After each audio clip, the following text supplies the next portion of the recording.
Today on the TMZ Podcast. Hello and welcome to the TMZ Podcast. I'm Charlie Cotton and today I'm joined by Brendon Geoffrion. How are you, Brendon? It's good to be back. It's good to be back. We got you back because today's wall-to-wall-to-wall reality. We love it. We love reality TV and some of this stuff is just nuts. We're going to open by talking about the arrest video for Joseline Hernandez from Love and Hip Hop, and she's got her own show, Joseline's Cabaret. The arrest video just came out when she was fighting with Big Lex, and man, it is crazy arrest video. We're going to talk about Jonah Hill and the texting scandal that's happening. Well, Bethenny Frankel weighed in. And finally, we're going to talk to you about Kim and Kroy back together, which I just can't understand. It's the messiest divorce ever, and now they're back together. Great. Happy. All is well in the world. All is well in the world. In their world. Let's talk about, I mean, this is maybe the craziest arrest video I've ever seen. It's crazy in the sense that it kind of, to me, it starts out calm, and then she kind of lashes out at the police and, you know, starts like mouthing off at them, and then it's like almost like they've had enough of it. And that's when they put her down on the ground. Didn't you kind of feel like it started off somewhat calm? Well, I mean, before even the arrest video cuts in, we've seen the video that, you know, came before, which is her like going crazy, nearly killing Big Lex. Like just optically, it looked like she was about to kill her. And Big Lex then called the cops on Joseline. And you could see why, because it was nasty, sort of like violent incident backstage at the Floyd Mayweather fight. And now we get this arrest video. And yeah, she isn't throwing hands at the cops when the video starts. But then she kind of starts to. It kind of escalates, and then they keep telling her, or through parts of it, they keep asking her to calm down, and she starts mouthing off, and she starts saying, you know, all different kinds of slurs and obscenities, and she's kind of making threats during parts of it. And then that's when they put her down, they handcuff her, they say, you know, one of the officers says, okay, now you're getting arrested. So kind of, for a minute there, made you think maybe she wasn't gonna get arrested. Yeah, I guess if they're announcing it now, yeah. But and then they obviously, you see this video. It's about a 3-minute video on our website, 3.5 minutes, and it plays out. And they're carrying her through hallways and down corridors. They have to pick her up like a screaming child at a mall. Right. You know? So they have these two officers on one side, and then they've got two officers because she starts kind of kicking her legs at one point. So they've got officers holding her legs. Then they get her out to like what looks like a parking garage, and they've got her down on the ground, and then they finally load her into the police car. Let's listen to some of it now, and we actually have to give a bit of a warning before playing this because it is slur-ridden, obscenity-ridden. It is just wild video and audio, so let's play it now. Touch me. I don't want no white man. No one's gonna touch you. Shut up, bitch. Oh, you shut up, bitch. Why? Come on. Hey, motherfucker. get back. Don't you? Hey, That's it. That's it. Do you want?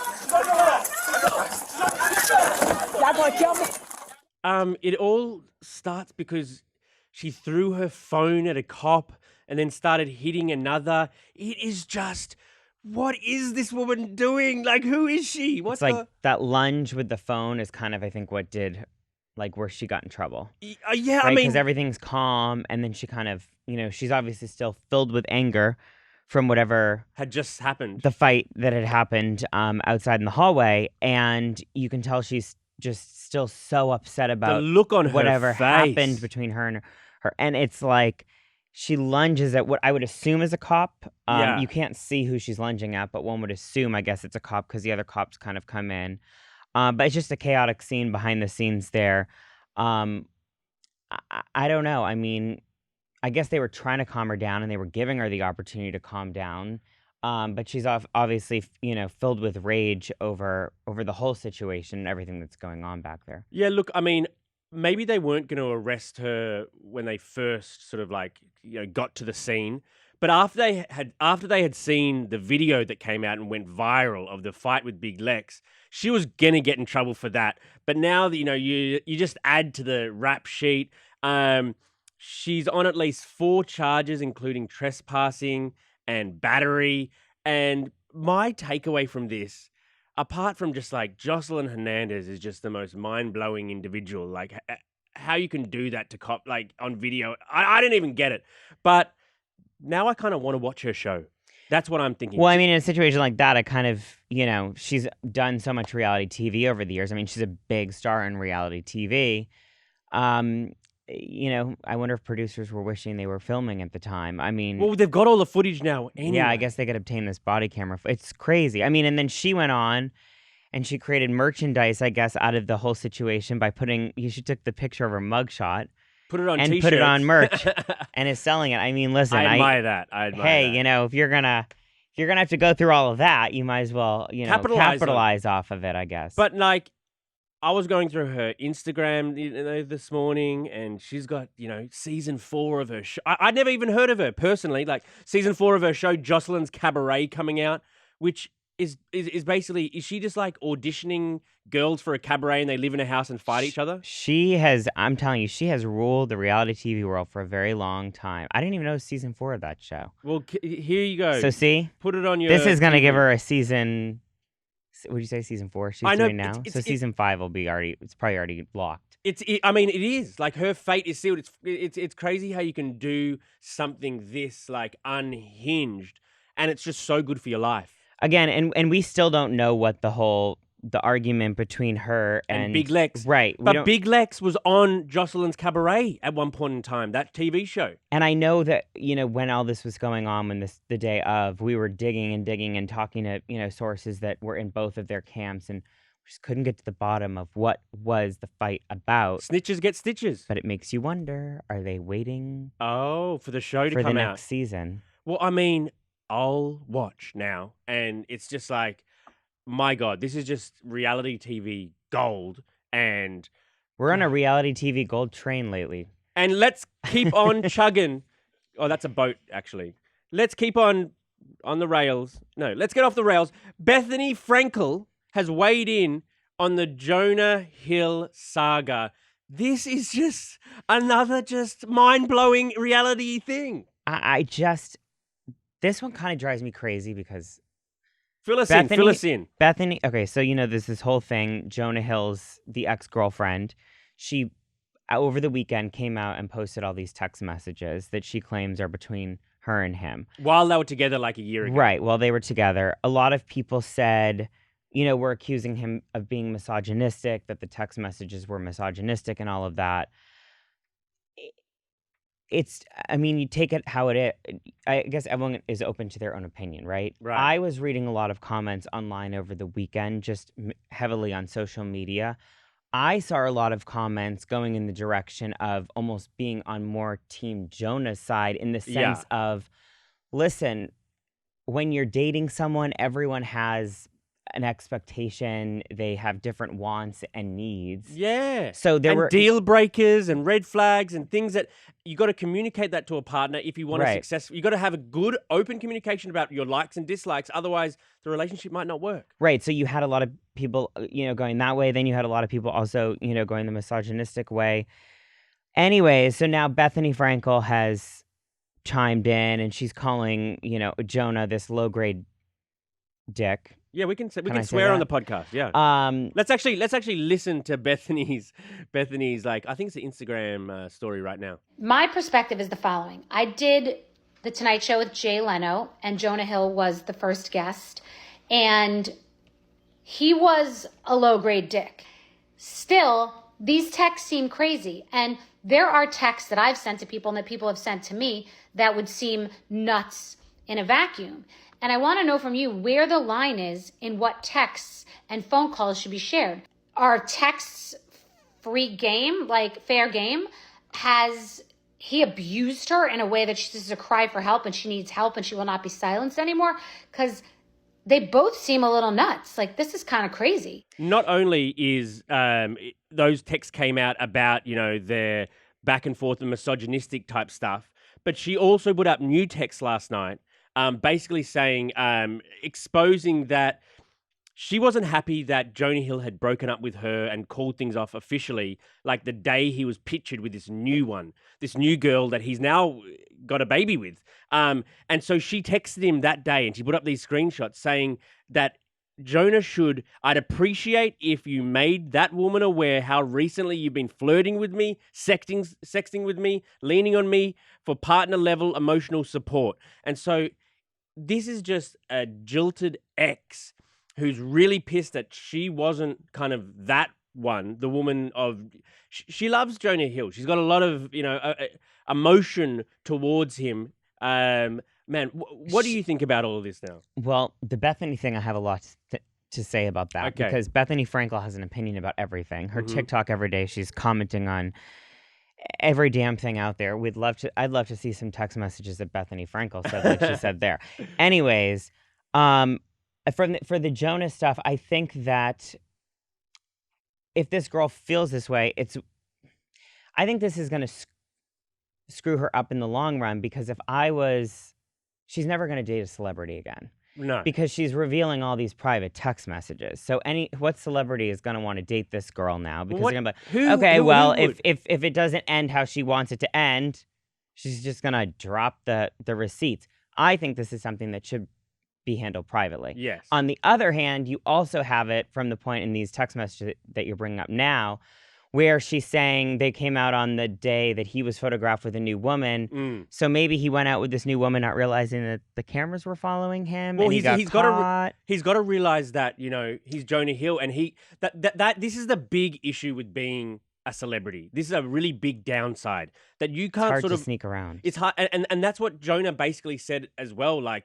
when you live like a public life like this, it's not like you can kind of have a messy, unclear end to one relationship and start a new one, because we all sort of like when we're single sort of dabble or whatever like that. But if one knows about the other because you're public and they screenshot all your stuff as dirt. This is a messy, hard situation. I feel sorry for Jonah in this. I do. And I mean, she's obviously broken about this, but I'm thinking maybe she needs to get some therapy, talk to a therapist. Jonah offered to pay for it all. Yeah, and to be going on social media and posting all this,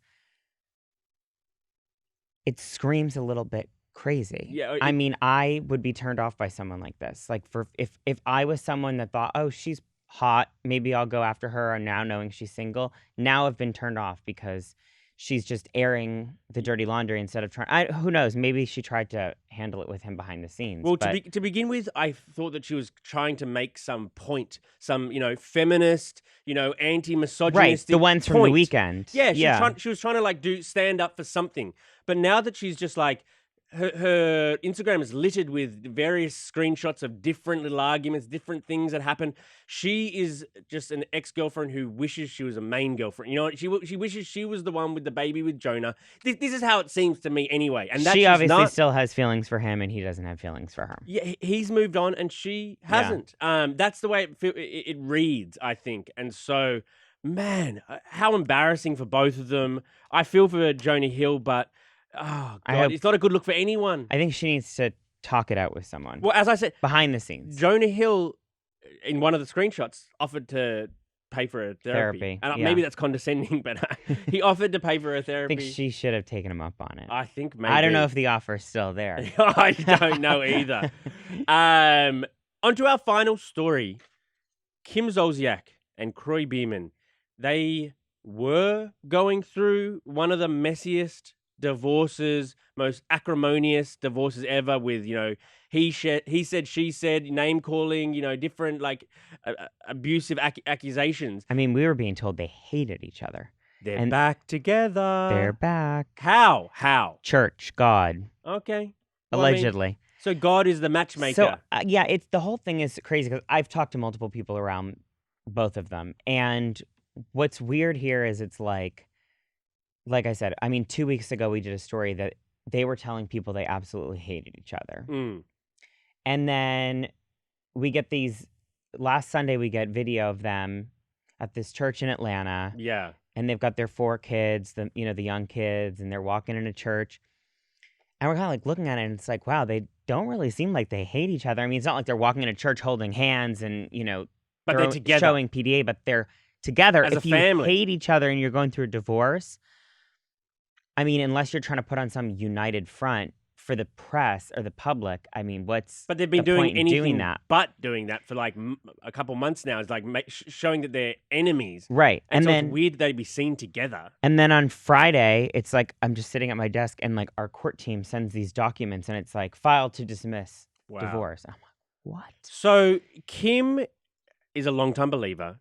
Kroy apparently, is a new born again-ish type. Yes. Apparently, from what I have been told, Kroy has been really like walking around their house, literally holding the Bible, reading the Bible. Is that true? And it's like apparently like, this new thing for him where he's like, he's been religious for years, but it's kind of like a new thing in the sense that he's leaning back into it. They say death. Come on. Death can make believers out of people, but can divorce? Yeah, I don't know. I think there's more to the story here, right? Like, these are reality TV stars. Right. The people that I have spoken to insist that they're not working to get a show right now, that there's nothing in development, that they're not in talks. I don't know if I believe it. I think there's something going on here. And you also have to remember the current season of Real Housewives of Atlanta is currently airing, which means the casting producers for the show, if they haven't already, are going to start looking at who do we want to bring back for next season? Who do we want to get rid of? This is an audition tape. Is there a role for Kim? Right. Or can we Kim needs the money. They both need the money. Oh, I mean, God, they're facing multiple lawsuits. He's being accused of, owing hundreds of thousands of dollars on a Bentley that they've used as a family car. The house was in foreclosure at one point. They need money. Yes, they're So stronger how can together. you say they don't want to get back on reality TV? If Andy Cohen called Kim tomorrow and said, well, we will sign you for next season 100%. at X amount of money. Then we need to. We can't say You no. can't tell me she wouldn't say no. I think, Yes. this is their marriage right now, I think, is like a business arrangement. It's like we're I stronger agree. together than apart. We're more valuable, together than apart. Mhm. We need to figure out for our kids how to get out of this deep hole we're in. So Have a lot of people to pay back. we've got a lot of people to pay back. And so I think that if we divorce and try to figure out our own lives, and that is not a way to get out of this mess. I think soon, maybe like the next thing we see is, they put the house on the market or something. It's a nice house. It's in a nice neighborhood in Atlanta. You could probably get 4 or 5, I don't know, million out of it. So there's some nice money there. They get back on a TV show. What about Don't Be Tardy? They should have their own show. The producers from Marriage Boot Camp should be calling. Is that show still a thing? They should be calling, signing them up. I don't know. I'm telling you, Charlie, these people that I talk to are adamant that they have no interest in doing reality TV right now. I call bullshit. Okay, there we go. Bravo, Brendon. That's his lock for the week. In a month, we'll be talking about them getting some reality TV deal. Like you said, Don't Be Tardy. Like, they could bring that back. I mean, Bravo canceled it after 8 seasons. That doesn't mean another network can pick it up. Totally. Bravo doesn't want it. I want to see that show. I want to see the Joseline Hernandez show. I want to see the Jonah Hill show. I love reality TV. I'm here for it all. And Okay. there's plenty of platforms for it. Well, thank you very much for joining me today, Brendon. Always fun. And we'll see you here tomorrow.